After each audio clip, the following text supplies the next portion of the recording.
안녕하세요, 댐민id입니다. 여러분, 수원에 있는 팔달문 가보신 적 있으신가요? 요즘 수많은 핫플들이 모여있어 놀러가기 참 좋은 곳인데요, 제가 여러분께 처음으로 들려드릴 무서운 이야기는 이곳 수원에서 있었던 이야기입니다. 자, 그럼 바로 시작해볼까요? 안녕하세요, 저는 구독자 10명대부터 채널의 가능성을 알아보고 구독한 댐민id 열혈 시청자입니다. 이번에 무서운 이야기를 작품으로 만들어주신다는 소식을 듣고 저의 친형이 겪은 무서운 이야기를 이렇게 신청하게 됐습니다. 저에게는 학년으로는 2학년, 나이로는 1살 차이 나는 형이 있는데요, 지금으로부터 약 14년 전의 일이네요. 먼저 제가 사는 동네에 대해 말씀드려야 할 것 같습니다.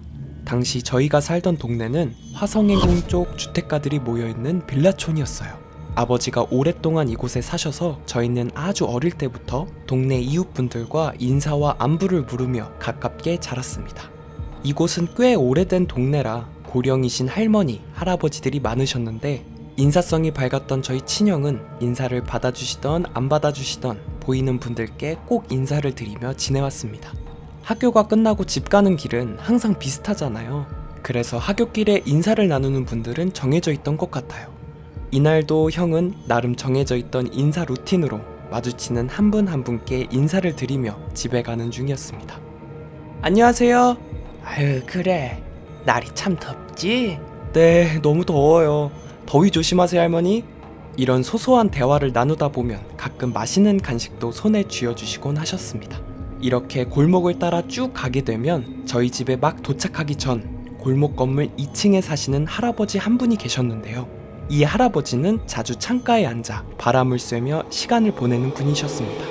평소엔 귀가 잘 안 들리셔서 그냥 소리로만 인사하면 잘 모르시고 눈을 마주쳐야만 인사를 받아주시는 분이셨어요. 안녕하세요. 형이 2층 할아버지께 인사를 드렸지만 할아버지는 형의 인사를 못 보셨는지 묵묵무답이셨습니다. 분명 할아버지 시야에 자신이 있는 것 같은데 인사를 받아주시지 않으셔서 형은 약간 갸우뚱했지만 할아버지가 깊은 생각에 잠기셨나 보다 생각하며 대수롭지 않게 집으로 돌아왔습니다. 다음 날이 되고 똑같은 하굣길에 형은 기분 좋게 이웃 어르신들께 인사를 드리며 집으로 가는 중이었습니다. 안녕하세요. 학교 다녀오는 길이구나. 밥은? 학교에서 먹었어요. 좋은 하루 되세요. 기분 좋게 몇 마디를 나누고 또다시 집 가기 전 골목 창가에 계시는 2층 할아버지께도 인사를 드렸습니다. 안녕하세요. 그런데 역시 전날과 마찬가지로 할아버지는 밖을 하염없이 쳐다보고 계시기만 하실 뿐 형의 인사는 받질 않으시는 거예요. 형은 할아버지가 자신의 소리가 작아서 못 들으셨나 보다 생각해 두 팔 벌려 크게 다시 인사를 드렸습니다. 할아버지, 안녕하세요. 하지만 돌아오는 건 고요한 침묵뿐이었습니다. 멀리 계시는 할아버지는 분명 자신 쪽을 바라보고 계신 것 같은데 그냥 멍하니 허공을 쳐다보고 계실 뿐이었고, 조용한 골목, 괜히 머쓱해진 형은 집으로 돌아갔습니다. 그리고 다음날, 이날도 마찬가지로 형은 기분 좋게 집으로 가는 중이었습니다.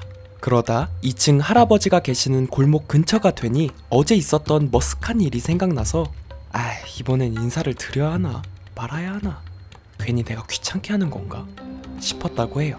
그렇게 고민하며 코너를 꺾었는데 난데없는 노란색 테이프가 진입을 막고 있었습니다. 이게 뭐지? 형의 앞을 가로막은 건 빳빳하게 생긴 폴리스 라인이었어요. 무슨 일인지 알 수 없었던 형은 그곳에 모여있던 사람들에게 충격적인 사실을 듣게 되는데요. 맞습니다. 사실 2층에 계시던 그 할아버지는 스스로 목을 매달아 목숨을 끊으신 것이었고, 형은 지난 이틀 동안 창가에 목을 매달고 있는 할아버지께 인사를 드렸던 것입니다. 저는 어려서 그때 그 골목이 막히고 어른들이 못 가게 한 이유를 몰랐었는데 이후 모든 사실을 알고 나니 이 이야기는 14년이 지난 지금도 저에겐 가장 무서운 이야기로 남아있습니다. 어른이 되고 나서도 그 2층 건물이 있는 골목 쪽을 가게 될 때면 이 사건이 생각나서 다른 쪽으로 가게 되네요. 읽어주셔서 감사합니다.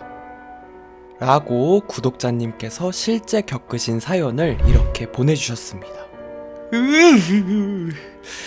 내가 이틀 동안 인사한 사람이 시체였다니 전 처음에 이 형이 귀신을 보는 건가? 할아버지의 존재에 대해서 의심을 했는데 이미 이 세상 사람이 아니었다는 반전에 너무 소름이 돋아서 첫 번째 오텐무 이야기로 이렇게 선정하게 됐습니다.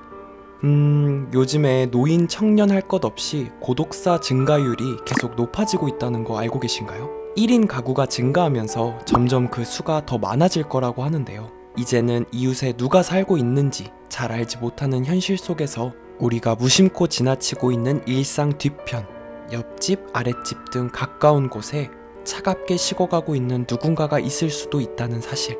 또 어쩌면 이번 이야기처럼 나도 모르는 사이에 이미 죽은 상태인 누군가를 지나쳤을 수도 있을 거라는 사실에 더 무섭게 느껴지는 것 같습니다.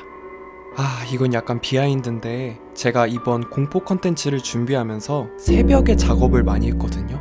그런데 불 다 꺼진 집안에 현관문 센서가 혼자 저러고 켜지는 거예요, 계속. 저는 처음에 저희 집 고양이겠거니 했는데 고양이가 제 방에 있는 상태였고 진짜 잠들라고 하면 켜지는 저 현관문 센서 등 때문에 무서워서 새벽에 잠을 못 잤습니다.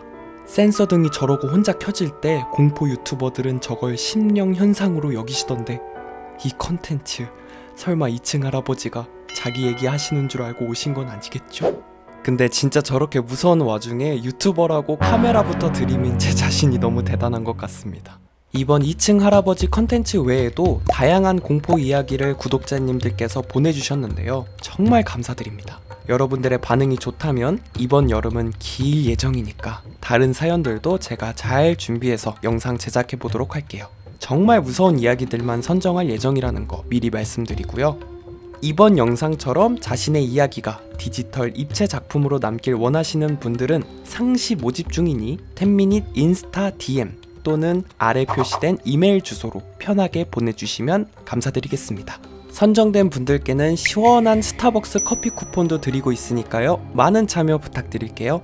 이번 영상에 대한 여러분의 의견이나 제가 다음에 만들어줬으면 하는 컨텐츠가 있다면 편하게 댓글에 남겨주세요. 다음 컨텐츠에 반영하겠습니다. 자세한 재료 정보는 더보기에 남겨둘게요. 오늘 영상은 여기까지입니다. 귀한 시간 내주셔서 감사합니다. 구독과 좋아요 부탁드릴게요. 땡.